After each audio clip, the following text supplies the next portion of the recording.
स्वागत करता हूं दोस्तों आपका एडू आवर के ऑनलाइन प्लेटफार्म पर। दोस्तों आज अपन बात करने वाले हैं रीट एग्ज़ाम में जो आए हुए क्वेश्चन हैं उनके बारे में। और हम ले रहे हैं आज 2012 रीट या जो आरटेट का जो पेपर था उसमें एसएसटी वाले कंप्लीट ही क्वेश्चन हम यहां लेने जा रहे हैं। आप ध्यान से पढ़िए और अच्छे से इनका रिप्लाई कीजिए। तो दोस्तों पहला जो क्वेश्चन है हमारा, इसमें पहला क्वेश्चन हमें नज़र आता है कि the third decade of 20th century was the significant in Indian history because अच्छा इंग्लिश छोड़ो, इसका हम हिंदी पढ़ते हैं सीधा। भारतीय इतिहास में 20वीं सदी के दशक में ये 20वीं जो शताब्दी का तीसरा दशक है वो काफ़ी इम्पोर्टेंट रहा था। उसका रीज़न हमें ये जानना है कि क्या इसका आंसर था। तो मैं टाइम आपका शुरू कर रहा हूँ, फटाफट से आंसर आप कमेंट बॉक्स में दीजिए। ये ओल्ड पेपर है, ठीक है, तो इसमें जो क्वेश्चन लगे हुए हैं उनको आप राइट ना माने क्योंकि उसमें कुछ रॉन्ग भी हो सकते हैं। तो आपको अपनी समझ से आंसर देना है कि 20वीं जो शताब्दी थी उसका जो तीसरा दशक था वो इम्पोर्टेंट क्यों रहा था और क्यों यहाँ इस पर मतलब काफ़ी महत्वपूर्ण चीज़ें बनी हैं। तो फटाफट से आपको आंसर देना है कमेंट बॉक्स में। टाइम आपका समाप्त हो चुका है। दोस्तों यदि हम बात करते हैं इस क्वेश्चन की, तो इस क्वेश्चन का जो राइट आंसर है वो डी है, यानी कि सिंधु सभ्यता जो थी, इस सिंधु सभ्यता का उत्खनन हुआ था इस 20वीं शताब्दी के तीसरे दशक में। आगे बढ़ते हैं, नेक्स्ट क्वेश्चन हमारा लेते हैं। नेक्स्ट क्वेश्चन है कि कौन सा कथन असत्य है, ये हमें बताना है। दोस्तों ये जो आंसर हम यहाँ ले रहे हैं ये आंसर वास्तव में जो माध्यमिक शिक्षा बोर्ड की जो आंसर की है, रिवाइज्ड आंसर की है, उस आंसर की के अकॉर्डिंग है, ठीक है। तो यहाँ ध्यान रखना, ये पूरी तरह से आंसर की के अकॉर्डिंग ही आंसर हम यहाँ लेके चलने वाले हैं। क्वेश्चन है हमारा कि कौन सा कथन असत्य है। वैदिक युगीन समाज में संस्कारों का ह्रास हो रहा था? नहीं, बिल्कुल भी ऐसा तो पॉसिबल ही नहीं है।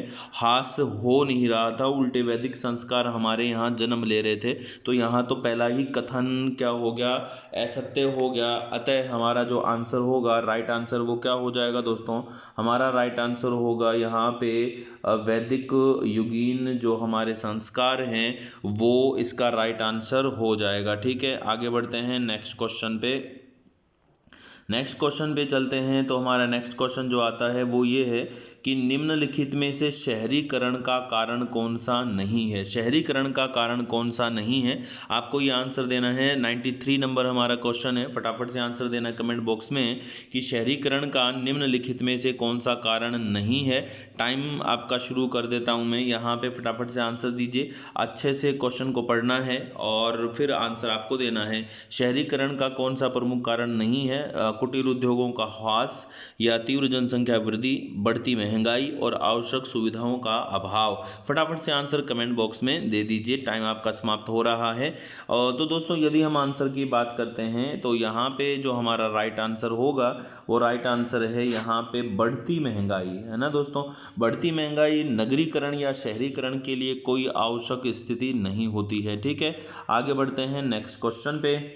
नेक्स्ट क्वेश्चन है कि निम्नलिखित में से जो हमारी हड़प्पा सभ्यता है उसके समकालीन कौन सी सभ्यता थी, ये हमें जानना है, ठीक है। हड़प्पा कालीन जो सभ्यता थी वो कौन सी थी? तो यहाँ पे आपको आंसर देने हैं। हमारा क्वेश्चन है और क्रीट सभ्यता, मिस्र सभ्यता, यूनानी सभ्यता या रोमन सभ्यता। हड़प्पा सभ्यता के समकालिक जो कौन सी सभ्यता थी वो आंसर आपको देना है। टाइम क्या शुरू करें, टाइम तो हटा देते हैं अपन क्योंकि इसमें क्वेश्चन जो हैं वो ओल्ड क्वेश्चन है, ये आए हुए क्वेश्चन है। आप इन क्वेश्चन को सॉल्व करने का पर्पज़ ये है कि हम ये देख पाएँ कि हमारा जो एग्ज़ाम में आने वाला जो क्वेश्चन पैटर्न है वो क्या है वो हम समझ पाएँ, बस इतना सा है। तो ये ध्यान रखना है। तो दोस्तों यहाँ यदि हम बात करें हड़प्पा सभ्यता के समकालिक कौन सी थी, तो इसमें जो राइट आंसर होता है वो है मिस्र सभ्यता, ठीक है। यहाँ इन चीज़ों को ध्यान में रखना है आपको। मिस्र जो सभ्यता थी वो हड़प्पा काल के समकालिक मानी जाती है। आगे बढ़ते हैं नेक्स्ट क्वेश्चन पे। लंबा सा क्वेश्चन है एक यहाँ पे, तो हम इसको पढ़ते हैं थोड़ा सा और उसके बाद फिर आगे इसको सॉल्व करते हैं। क्वेश्चन है हमारा यहाँ पे कि भारतीय समाज में महिलाओं की स्थिति में सुधार की दिशा में किए गए प्रयासों के संदर्भ में निम्नलिखित में से कौन सा कथन सही नहीं है, ये हमें देखना है। तो इसको हम पढ़ते हैं और देखते हैं कि हमारा राइट आंसर क्या होता है। तो सबसे पहले हम देखें, पहला जो ऑप्शन है हमारा कि मद्रास प्रेसिडेंसी में वीरेशलिंगम पुंतुल ने विधवा विवाह के समर्थन में एक संगठन बनाया था। कौन सा कथन सही नहीं है ये हमें पता लगाना है, ठीक है, ध्यान रखना है। इसके अलावा नेक्स्ट हम बात करते हैं, तो कथन है हमारा बी, जवाहरलाल नेहरू एवं सुभाष चंद्र बोस ने महिलाओं के लिए अधिक स्वतंत्रता व मांगों का समर्थन किया था। सी ऑप्शन है, पंडित रमाबाई ने ऊंची जातियों के महिलाओं की दुर्दशा सुधारने का प्रयास किया था। और लास्ट ऑप्शन है, ताराबाई शिंदे ने स्त्री पुरुष तुलना के नाम से किताब प्रकाशित कर स्त्री के बारे में रूढ़िवादी विचारों का समर्थन किया था। फटाफट से आंसर आपको कमेंट बॉक्स में डाल देना है कि क्या इसका राइट आंसर होगा। यहाँ हम 95 नंबर का हमारा क्वेश्चन है, ऐसे ही हम आगे बढ़ते चलेंगे और करीब 150 तक हम चलेंगे। ये एसएसटी वाला पार्ट है हमारा। अब यहाँ यदि हम क्वेश्चन के आंसर की बात करते हैं तो दोस्तों इजी मतलब ये क्वेश्चन था, क्योंकि इसमें से हमें क्या नेगेटिव चीज़ को बाहर निकालनी है। और नेगेटिव चीज़ ये है कि जब भी आप महिलाओं की स्थिति का सुधार करेंगे तो ऐसी पुस्तक का प्रकाशन कभी भी नहीं करेंगे जो रूढ़िवादी विचारों का समर्थन करे। यानी हमारा जो राइट आंसर है वो होगा यहाँ पे डी, है ना, ध्यान रखना है कि डी राइट आंसर हो जाएगा कि ताराबाई शिंदे ने स्त्री पुरुषों की तुलना नाम से किताब करके स्त्रियों के बारे में रूढ़िवादी विचारों का समर्थन किया था। नहीं, जब स्त्रियों की स्थिति सुधारनी हो तो रूढ़िवाद विचारों का समर्थन कैसे हो सकता है। तो यहाँ पे हम इस क्वेश्चन को इस तरह से भी समझ सकते थे। आगे है, कर्मचारी वेतन भोगी हैं जबकि किसान राजा की पूजा करते हैं। ये क्वेश्चन है दोस्तों हमारे सामने कि कर्मचारी तो क्या है, वेतन भोगी हैं, जबकि किसान राजा की भूमि जोतते हैं। ये चीनी यात्री का जो कथन है वो किस शासक के बारे में है। फटाफट से आंसर देना है कमेंट बॉक्स में। आप आंसर दीजिए कि किस जो व्यक्ति हैं, कौन से राजा के बारे में ये कथन दिया गया है। हर्षवर्धन हैं, चंद्रगुप्त प्रथम हैं, या चंद्रगुप्त द्वितीय हैं, या समुद्रगुप्त हैं। फटाफट से आंसर कमेंट बॉक्स में डाल दीजिए कि किसके बारे में ये कथन कहा गया है। तो राइट आंसर यहाँ पे जो बनता है वो बनता है दोस्तों चंद्रगुप्त सेकंड, ठीक है, ध्यान रखना है, चंद्रगुप्त सेकंड के बारे में ये कहा गया है। ठीक है, आगे बढ़ते हैं नेक्स्ट क्वेश्चन पे। किस चोल शासकों को हराकर कांची पर अधिकार कर लिया गया था। कांची, किस चोल शासक को पल्लवों ने हराया और कांची पर अधिकार कर लिया था, ये आपको आंसर देना है। फटाफट से आंसर आपको कमेंट बॉक्स में जल्दी से लिख देना है कि कौन थे ये। प्रांतक थे, आदित्य फर्स्ट थे, या विजयालय थे, या राजेंद्र चोल सेकंड थे। 2012 रीट के एग्जाम में जो क्वेश्चन है वो थोड़े से हार्ड मुझे लग रहे हैं, उनका स्टैंडर्ड भी थोड़ा अच्छा लग रहा है। बाकी कल जो हमने 2011 वाले जो क्वेश्चन किए थे, ज्योग्राफी वाले क्वेश्चन, उनका जो स्टैंडर्ड था वो बहुत ही लो लेवल पर था। यहाँ पे ये क्वेश्चन थोड़े अच्छे लग रहे हैं मुझे कि किस चोल शासक ने पल्लवों को हराकर कांची पर अधिकार किया था। ठीक है, तो यहाँ यदि हम दोस्तों आंसर की बात करते हैं कि इसका राइट आंसर क्या होगा, तो ये थे आदित्य फर्स्ट, जिनको हराया, पल्लवों ने हराया और कांची पर अधिकार कर लिया था। आगे बढ़ते हैं, दक्षिण भारत के किस राजवंश ने राज्यों को राष्ट्र, कोट्टम तथा ग्राम में विभाजित किया था। ये दोस्तों बहुत अच्छा क्वेश्चन है, बहुत ही शानदार क्वेश्चन है। आपको आंसर देना है कमेंट बॉक्स में कि क्या आंसर होना चाहिए कि दक्षिण भारत के किस राजवंश ने राज्य को राष्ट्र, कोट्टम और ग्राम में विभाजित किया था। एग्जाम जैसे अपना लाइव सेशन पूरा होता है तो इस क्वेश्चन को मैं टेलीग्राम चैनल में भी डाल दूंगा, तो वहाँ पे आप इस पेपर को देख सकते हैं। तो दक्षिण भारत के किस राजवंश ने राजस्थान राज्य को राष्ट्र, कोट्टम तथा ग्राम में विभाजित किया था। फटाफट से आंसर कमेंट बॉक्स में दे देना है आपको क्या इसका आंसर होगा। तो दोस्तों इसका जो राइट आंसर है वो है पल्लव। पल्लव ही वे थे जिन्होंने प्रशासन की दृष्टि से अपने राज्यों को राष्ट्र, कोट्टम तथा ग्राम में विभाजित कर दिया था।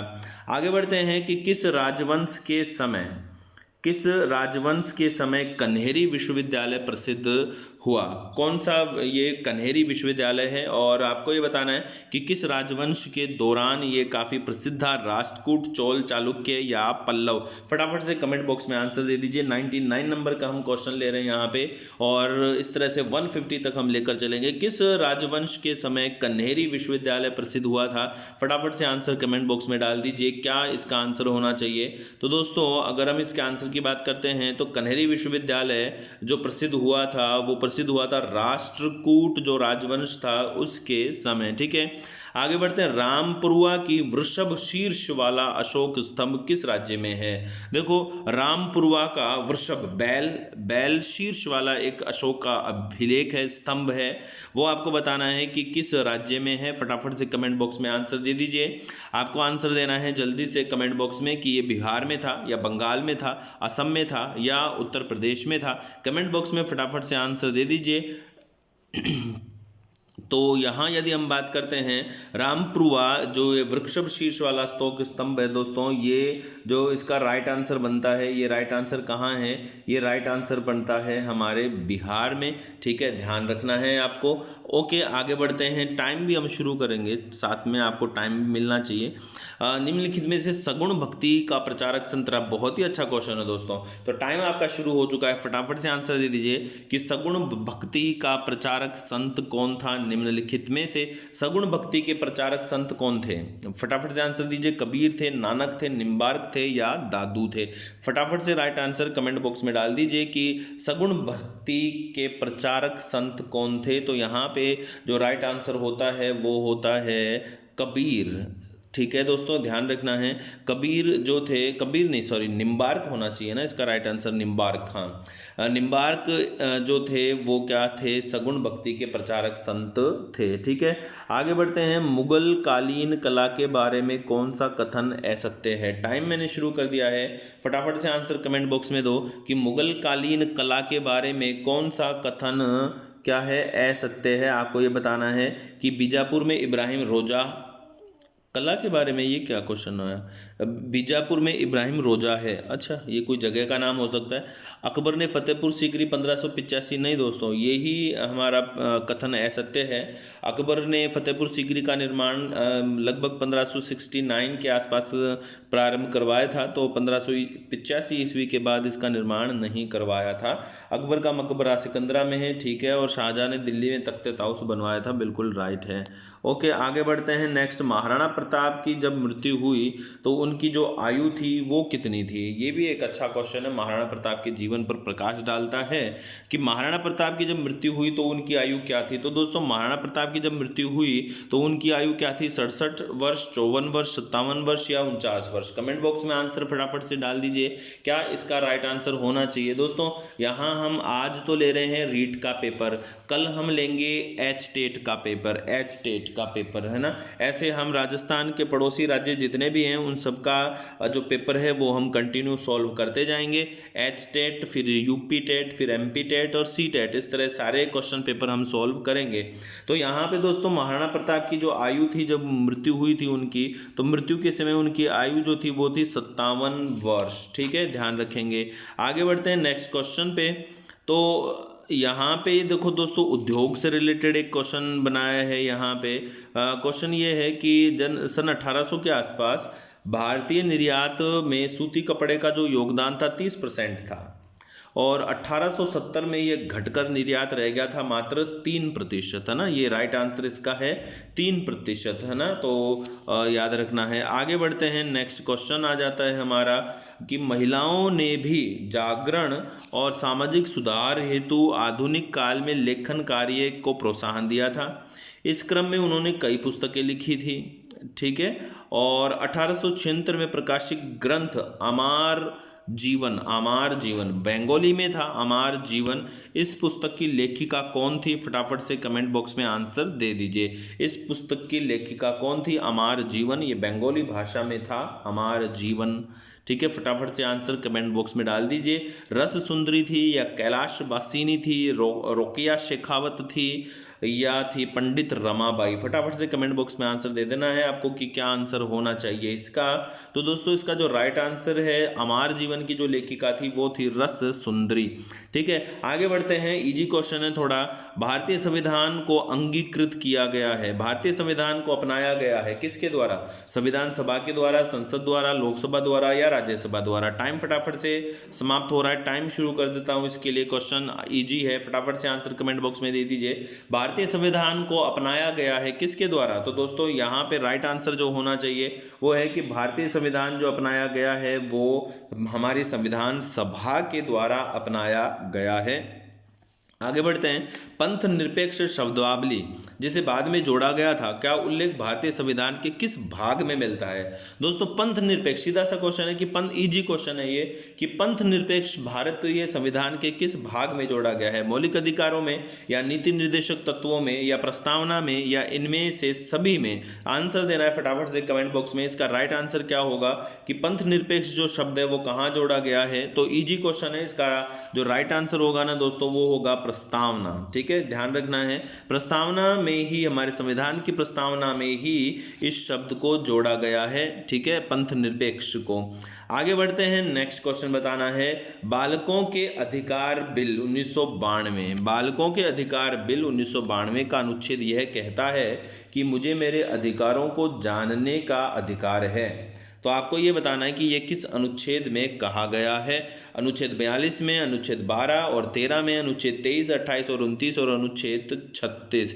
तो आप फटाफट से आंसर कमेंट बॉक्स में दे दीजिए कि अधिकार बिल 1992 का कौन सा अनुच्छेद यह है। ठीक है, फटाफट से आंसर कमेंट बॉक्स में दे दीजिए। तो राइट आंसर है दोस्तों इसका अनुच्छेद 42। ठीक है, आगे बढ़ते हैं। इजी क्वेश्चन है, तो यहाँ पे कौन सा मौलिक अधिकार नहीं है? तो इजी क्वेश्चन है, भारत का मौलिक अधिकार समानता का अधिकार, स्वतंत्रता का, संवैधानिक उपचार का और मतदान का।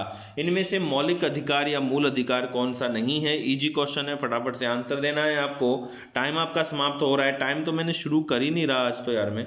आपको फटाफट से कमेंट बॉक्स में आंसर देना है कि क्या इसका आंसर होगा समानता का अधिकार, स्वतंत्रता का अधिकार या मतदान का अधिकार या संवैधानिक उपचारों का अधिकार। तो दोस्तों इसका जो राइट आंसर है वो राइट आंसर है मतदान का अधिकार है। मतदान का अधिकार ये हमें संविधान में मौलिक अधिकार के रूप के अंतर्गत नहीं मिला है, हमें यहाँ पे वयस्क आयु यानी हमारी जो 18 वर्ष की आयु पूर्ण करने के पश्चात हमें यह अधिकार, मतदान का अधिकार मिलता है, बट ये हमारा मौलिक अधिकार नहीं है। आगे बढ़ते हैं। मूल कर्तव्य संविधान के भाग 4 कै के किस अनुच्छेद में शामिल है? इजी क्वेश्चन है दोस्तों, इसके लिए टाइम शुरू करने की आवश्यकता नहीं है, फटाफट से आंसर दे दीजिए कि मौलिक जो कर्तव्य हैं, मौलिक कर्तव्य हैं वो हमारे संविधान के कौन से भाग में यानी कौन से अनुच्छेद में शामिल किए गए हैं? अनुच्छेद 51 कै, अनुच्छेद 42, अनुच्छेद 50 कै और अनुच्छेद 52। फटाफट से आंसर कमेंट बॉक्स में डाल दीजिए, 51 कै, 42, 50 कै और 52। तो इसका जो राइट आंसर है वो है अनुच्छेद 51 कै। अब आपको बताना है नेक्स्ट, राष्ट्रपति चुनाव से संबंधित गलत तथ्य है। यहाँ पे आपको अच्छे से आंसर पढ़ना है और आंसर देना है कि राष्ट्रपति के चुनाव से संबंधित जो गलत तथ्य है वो हमें बताना है कि क्या इसमें गलत होता है। पहला ऑप्शन है, चुनाव से संबंधित विवाद सिर्फ उच्चतम न्यायालय में उठा सकते हैं। ये तो सही बात है। सभी विधायकों के मत समान मूल्य रखते हैं, सभी सांसदों के मत समान मूल्य रखते हैं, मनोनीत सदस्य मतदान में भाग नहीं ले सकते। तो इसका जो राइट आंसर है वो दोस्तों ये है कि सभी विधायकों के मत समान मूल्य नहीं रखते हैं। आगे बढ़ते हैं नेक्स्ट क्वेश्चन। तो यहाँ पे क्वेश्चन में है कि पंचायती राज संस्थाओं को प्रभावी व सशक्त बनाने के लिए 73वां संविधान संशोधन किस वर्ष पारित हुआ था? यहाँ पे मैं क्वेश्चन थोड़ा सा ये डाउटफुल है और इसका मैंने टाइम आपके लिए शुरू किया है। आपको आंसर देना है कि क्या आंसर होगा इसका। आप इसका राइट आंसर दीजिए बिकॉज ये जो आंसर की आई है यानी जो हमारे 2012 की जो आंसर की है उसकी यदि हम बात करते हैं तो उसमें तो उसमें आंसर कुछ और दे रखा है, बट मैं सेटिस्फाइड नहीं हुआ तो मैंने इसमें क्या नेट पे सर्च किया, बुक में देखा तो इसका आंसर मुझे कुछ और ही मिला। तो यहाँ पे मैं बताऊँ कि जो हमारी आंसर की है उसमें इसका आंसर दे रखा है 1992, बट ये राइट आंसर होना चाहिए 1993। आप बताइए कमेंट बॉक्स में कि आपका क्या मत है, क्या 1993 ही है क्या 73वां संविधान संशोधन के पारित होने की तिथि। ओके, आगे बढ़ते हैं नेक्स्ट क्वेश्चन पे। राजस्थान में अगस्त 2010 में स्थानीय निकायों में चुनाव में महिलाओं ने आरक्षण का कितना प्रतिशत लाभ प्राप्त किया है? फटाफट से आंसर कमेंट बॉक्स में डाल दीजिए। राइट आंसर क्या होगा? 30%, 33%, 50% या 10%। फटाफट से आंसर कमेंट बॉक्स में डाल दीजिए कि राइट आंसर क्या होगा, कि महिलाओं ने स्थानीय निकायों में कितना प्रतिशत आरक्षण चुनाव में प्राप्त किया। ये भी इजी क्वेश्चन है, ये आया हुआ भी है अदर एग्जाम में भी, तो फटाफट से बता दीजिए कि क्या कितना परसेंट महिलाओं ने इसमें प्राप्त किया है। तो राइट आंसर है दोस्तों यहाँ पे 33%, 33% महिलाओं ने स्थानीय निकायों में आरक्षण प्राप्त किया है चुनाव के समय। राजस्थान के नगर निगम प्रमुख को क्या कहते हैं? बहुत ही अच्छा और इजी क्वेश्चन है। यहाँ पे बताओ, जैसे जयपुर नगर निगम है, उसका जो अध्यक्ष होता है यानी जो प्रमुख होता है उसको क्या कहा जाता है? ठीक है, अध्यक्ष या उपाध्यक्ष या सभापति या नगर प्रमुख। टाइम फटाफट से हो रहा है, टाइम तो मैं आज स्टार्ट ही नहीं कर रहा हूँ यार। चलो फिर भी हम देखते हैं, अगले क्वेश्चन से हम टाइम भी रखेंगे। तो बताओ यहाँ पे राजस्थान में नगर निगम जो है उसका जो प्रमुख है उसके अध्यक्ष को या प्रमुख को क्या कहा जाता है? जैसे नगर निगम जयपुर के जो महापौर, सॉरी आंसर बता दिया मैंने तो यार, तो इनको क्या कहते हैं? महापौर कहते हैं भाई, ध्यान रखना है। राजस्थान विधानसभा में कुल सदस्यों की संख्या कितनी है? इजी क्वेश्चन है, फटाफट से आंसर कमेंट बॉक्स में दे दीजिए। और राजस्थान में विधानसभा के सदस्यों की संख्या कितनी है? टाइम मैंने आपके लिए शुरू किया है, फटाफट से आंसर कमेंट बॉक्स में दे दीजिए। ये रीट के जो क्वेश्चन है बहुत ही इजी रहते हैं और इतने इजी रहते हैं कि इनके लिए तो टाइम लिमिट की आवश्यकता नहीं होती, आप तो तुरंत ही रिप्लाई करते हैं। तो यहाँ पे राजस्थान विधानसभा के कुल सदस्यों की संख्या है वो है 200।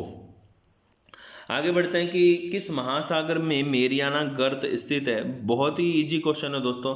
स्टैंडर्ड देखो आप क्वेश्चन का कि कितने इजी क्वेश्चन आते हैं, आपको बर्डन की आवश्यकता नहीं है, बर्डन नहीं लेना है, आपको ये देखना है कि क्वेश्चन का लेवल क्या है बस, और उसी के अकॉर्डिंग आप अपनी तैयारी को कंटिन्यू रख सकते हैं।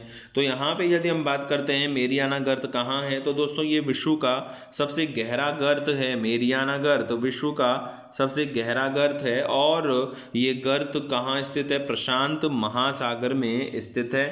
आगे बढ़ते हैं, नेक्स्ट जो क्वेश्चन है हमारा, क्वेश्चन ये है कि क्षेत्रफल के आधार पर विश्व का सबसे बड़ा और सबसे छोटा महाद्वीप कौन सा है? तो यहाँ पे आंसर दे दीजिए। टाइम आपका शुरू कर रहा हूँ, इजी क्वेश्चन है, फटाफट से आंसर दे दीजिए कि इनमें से विश्व का सबसे बड़ा और सबसे छोटा महाद्वीप कौन सा है? अफ्रीका या ऑस्ट्रेलिया, एशिया या ऑस्ट्रेलिया, एशिया या अंटार्कटिका, नॉर्थ अमेरिका या अंटार्कटिका। इजी क्वेश्चन, फटाफट से आंसर कमेंट बॉक्स में डाल दीजिए कि क्या इसका आंसर होना चाहिए। क्षेत्रफल के आधार पर विश्व का सबसे बड़ा और सबसे छोटा महाद्वीप कौन सा होगा?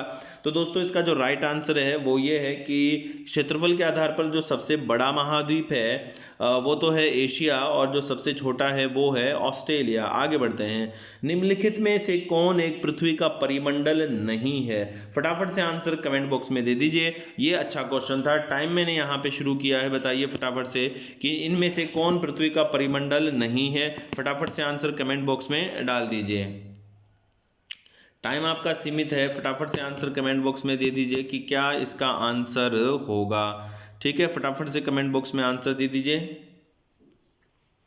हाँ तो दोस्तों अब पृथ्वी का जो परिमंडल है, परिमंडल अच्छा क्वेश्चन था ये। अब परिमंडल की यदि हम बात करते हैं तो पृथ्वी के चारों ओर का जो मंडल है या आवरण है उसको हम क्या कहते हैं? परिमंडल कहते हैं। तो वायुमंडल, ओजोन मंडल और स्थल मंडल ये तो आते हैं पृथ्वी के परिमंडल में, लेकिन जो जैव मंडल है, जैव मंडल वो वास्तव में वायुमंडल, ओजोन मंडल, स्थल मंडल, जल मंडल इन्हीं का एक मिश्रित रूप है, तो ये पृथ्वी का परिमंडल नहीं कहलाएगा। ठीक है, आगे बढ़ते हैं। यहाँ पे संगमरमर किसका उदाहरण है? दोस्तों टाइम मैंने शुरू कर दिया है, आपको बताना है कि यहाँ संगमरमर जो चट्टान है वो किसका उदाहरण है? कायांतरित का है, अवसादी का है, या आग्नेय चट्टान का है, या प्लूटोनिक चट्टान का है? फटाफट से आंसर कमेंट बॉक्स में दे दीजिए कि हमारा जो मार्बल है, मार्बल किस प्रकार की चट्टान का उदाहरण है? कमेंट बॉक्स में आंसर दीजिए जल्दी से कि हमारा जो मार्बल है। टाइम आपका समाप्त हो चुका है।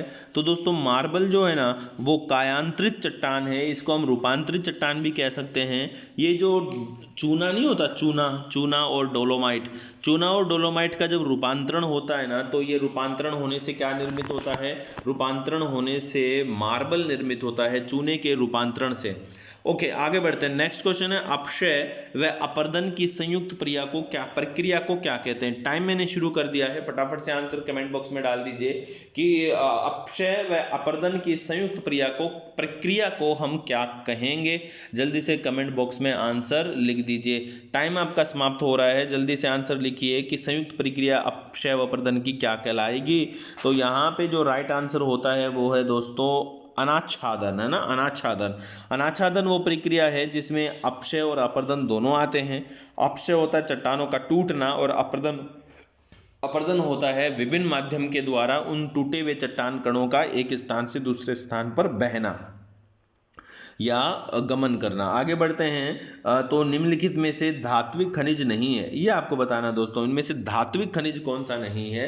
बॉक्साइट नहीं है, तांबा नहीं है, क्रोमाइट नहीं है, या अबरक नहीं है। इनमें से मेटालिक जो मिनरल है वो कौन सा नहीं है? Which one of the following is not a metallic mineral? तो फटाफट से आंसर कमेंट बॉक्स में डाल दीजिए। बॉक्साइट, तांबा, क्रोमाइट या अबरक। फटाफट से आंसर कमेंट बॉक्स में लिख दीजिए, बॉक्साइट, तांबा, क्रोमाइट या अबरक। तो दोस्तों अबरक जो है ना वो क्या है? एक अधात्विक खनिज है, ध्यान रखना है। आगे आपको सुमेलित करना है। नेक्स्ट जो हमारा क्वेश्चन है वो आपको एक साथ तो संसाधन के प्रकार दिए हैं और एक साथ उनके एग्जाम्पल दिए हैं, तो आपको सुमेलित करना है कि कौन सा इनमें से सही नहीं है। टाइम मैंने शुरू कर दिया है। अनवीनीकरण जो संसाधन है उसका एग्जाम्पल है प्राकृतिक गैस। हाँ दोस्तों, अनवीनीकृत जो गैस होती है वो प्राकृतिक गैस ही होती है, इसका नवीनीकरण नहीं हो सकता है। दूसरा प्राकृतिक संसाधन जल प्राकृतिक संसाधन होता है। जैव संसाधन वन, सर्वव्यापक संसाधन तांबा। तो यहाँ पे जो राइट आंसर नहीं है, जो सुमेलित नहीं है, वो है तांबा, है ना दोस्तों। यहाँ पे जरूरी नहीं है कि तांबा सर्वत्र और सर्वव्यापक के रूप में हमें देखने को मिले, है ना, ध्यान रखना है। तो आवश्यक नहीं है कि तांबा यहाँ पे सर्वव्यापी हो, तो राइट आंसर क्या हो जाएगा? तांबा। ये बहुत अच्छा क्वेश्चन है। यहाँ पे सतत पोषणीय विकास की अवधारणा क्या है? सतत पोषणीय विकास की जो अवधारणा है वो क्या है? संसाधनों का अधिकतम उपयोग, संसाधनों के संरक्षण से, संसाधनों का औद्योगिक विकास या ऊर्जा संसाधनों का विकास। तो संसाधनों का पोषणीय विकास जो है दोस्तों वो संसाधनों के किससे संबंधित है? संसाधनों के संरक्षण से संबंधित है, ठीक है। संसाधनों के अधिकतम उपयोग एक्चुअल में क्या है, मैं आपको इसका राइट आंसर बता देता हूं कि क्या होना चाहिए, संसाधनों का संरक्षण है या क्या है। तो सतत पोषणीय विकासों की अवधारणा ये होती है कि संसाधनों का इस प्रकार से प्रयोग किया जाए ताकि वो भावी पीढ़ी के लिए अधिक समय तक उपयोग में बने रहें। तो सीमित व समुचित उपयोग ही क्या कहलाता है? सतत पोषणीय विकास कहलाता है। दोस्तों ये जो पेपर है एग्जाम rajasthan.com पर अवेलेबल है, आप भी यहाँ से डाउनलोड कर सकते हैं, ठीक है। आगे बढ़ते हैं, नेक्स्ट क्वेश्चन पे आते हैं। वन्य जीवों के कम होने का प्रमुख कारण क्या है? ठीक है, तो यहाँ पे ऑप्शन है आपके पास प्राकृतिक आवासों का नष्ट होना, बांधों का निर्माण, बाढ़ और नगरीकरण। ये आपके पास चार ऑप्शन है। वन्य जीवों के कम होने का सबसे बड़ा कारण क्या है? प्राकृतिक आवास का नष्ट होना। टाइम तो मैं शुरू कर देता हूँ आपका। तो यहाँ पे आपको आंसर देना है कि वन्य जीवों के कम होने का सबसे बड़ा कारण क्या है? प्राकृतिक आवासों का नष्ट होना, बांधों का निर्माण, बाढ़ और नगरीकरण। तो यहाँ पे जो राइट आंसर होना चाहिए वो फटाफट से कमेंट बॉक्स में दे दीजिए। बहुत ही अच्छा क्वेश्चन है ये और सभी प्रकार के एग्जाम में पूछे जाने वाला क्वेश्चन है।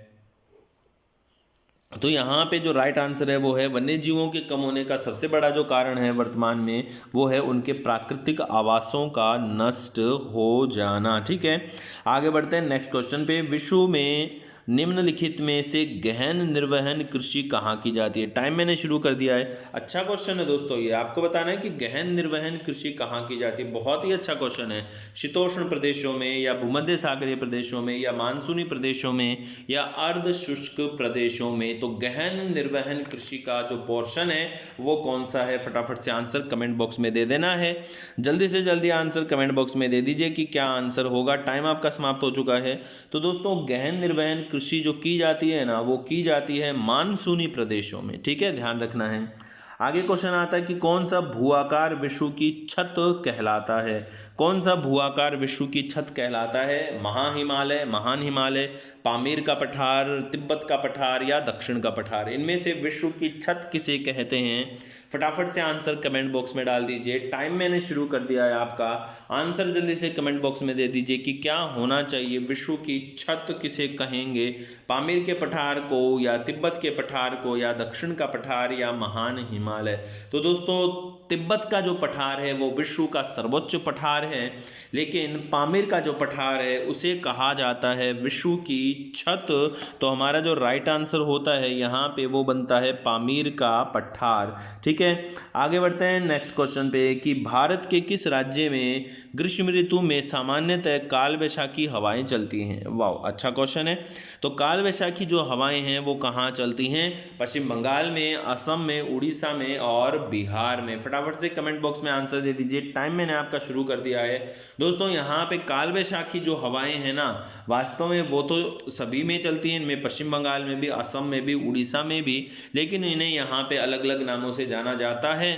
जैसे यदि हम बात करते हैं असम की, तो यहाँ पे इन्हें बारदोली छीड़ा कहते हैं या बोडो चिल्ला कहते हैं। उड़ीसा में इन्हें क्या कहते हैं? नॉर्वेस्टर कहते हैं। हाँ, वेस्ट बंगाल में इनको काल वैशाखी ही कहते हैं।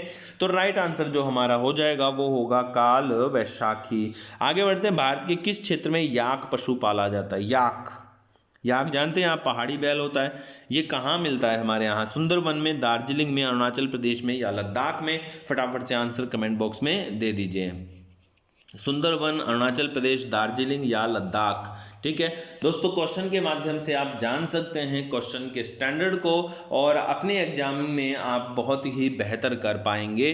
तो भारत के किस क्षेत्र में याक मिलता है? तो दोस्तों लद्दाख जो प्रोविंस है हमारा, लद्दाख केंद्र शासित जो प्रदेश है, यहाँ पे हमें याक देखने को मिलता है। आगे देखना है कि निम्नलिखित में से किस एक स्थान पर एंटीबायोटिक दवाओं का उत्पादन की इकाई है? एंटीबायोटिक जो दवाएं हैं वो कहाँ पे बनती हैं?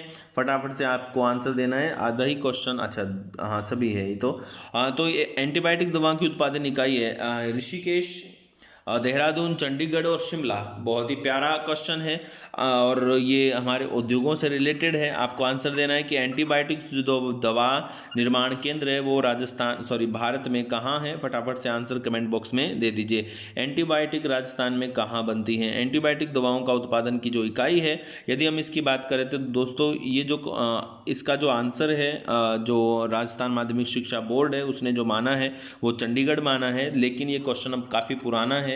तो ये जो क्वेश्चन है अब क्योंकि ख़त्म हो चुका है। अब एंटीबायोटिक दवाओं का निर्माण शिमला में भी होता है और चंडीगढ़ में भी होता है। ठीक है, आगे बढ़ते हैं यहाँ पे नेक्स्ट, उपभोक्ता संरक्षण अधिनियम। इजी क्वेश्चन है, फटाफट से आंसर दे दीजिए। उपभोक्ता संरक्षण अधिनियम किस वर्ष लागू हुआ था? 1982, 1986, 1988 और 1991। फटाफट से आंसर कमेंट बॉक्स में डाल दीजिए कि उपभोक्ता संरक्षण अधिनियम कब लागू हुआ था? 1982 में, 1986 में, 1988 में और 1991 में। इजी क्वेश्चन है दोस्तों, आप खुद ही समझ पा रहे हैं। तो इसका जो राइट आंसर है वो है 1986। ठीक है, ध्यान रखना है। अरावली के संदर्भ में कथन आपको सुमेलित करना है कि एक कौन सा कथन अरावली श्रेणी के लिए सही है? वर्षा में सहायक नहीं है, बिल्कुल भी नहीं है ये। जल विद्युत उत्पादन के लिए उपयुक्त, जल विभाजक का कार्य करता है। बस एक ही राइट आंसर है इसका, जल का विभाजन करता है। इसके एक ढाल से ऐसी नदियाँ निकलती हैं जैसे कि लूनी जो अरब सागर में जाती है, पश्चिमी बनास अरब सागर में जाती है। इसके एक ढाल से ऐसी नदी निकलती है जैसे कि बंगाल की खाड़ी में जाती है, जैसे कि बनास नदी। आगे बढ़ते हैं, कौन सा एक राजस्थान में वर्षा जल संग्रह की परंपरागत विधि है? वर्षा जल संग्रह की परंपरागत विधि बतानी है। तालाब, नदी, कुआं, टांका। जल्दी से, इजी क्वेश्चन है, फटाफट से आंसर दे दीजिए कि क्या इसका आंसर होगा। परंपरागत जल स्रोत कौन सा है हमारे राजस्थान में? तालाब, कुआं, नदी या टांका। तो इसका राइट आंसर होता है दोस्तों टांका ही है जो हमारे राजस्थान में जल संरक्षण की एक परंपरागत पद्धति है। आगे, राजस्थान के किस जिले में छबड़ा तापीय ऊर्जा केंद्र है? इजी क्वेश्चन है, देखो क्वेश्चन का स्टैंडर्ड देख लो आप, कितने इजी क्वेश्चन आते हैं यहाँ पे कि छबड़ा तापीय जो ऊर्जा केंद्र है वो कहाँ पर स्थित है। तो छबड़ा छबड़ा कहाँ है दोस्तों? बारां में है। तो इसका तो टाइम भी देने की आवश्यकता नहीं। ज्योग्राफी वाले क्वेश्चन बहुत कुछ ज़्यादा ही ईजी हैं यहाँ पे। HMT आपको सुमेलित करना है कि इज़ नॉट करेक्टली मैच्ड। अच्छा, कौन सा सही सुमेलित नहीं है? हिंदुस्तान मशीन टूल्स बिल्कुल अजमेर में है। बाल एंड बियरिंग NBC जिसको बोलते हैं नेशनल बाल एंड बियरिंग कंपनी, वो जयपुर में है दोस्तों। तो ये गलत है फिर, है ना। तो अलवर में नहीं है। बाल एंड बियरिंग कंपनी NBC के नाम से है, नेशनल बाल एंड बियरिंग कंपनी, तो वो जयपुर में है, अलवर में नहीं है। सीमेंट मोडक में उत्पन्न होता है और विद्युत मीटर जयपुर मेटल्स के नाम से है। तो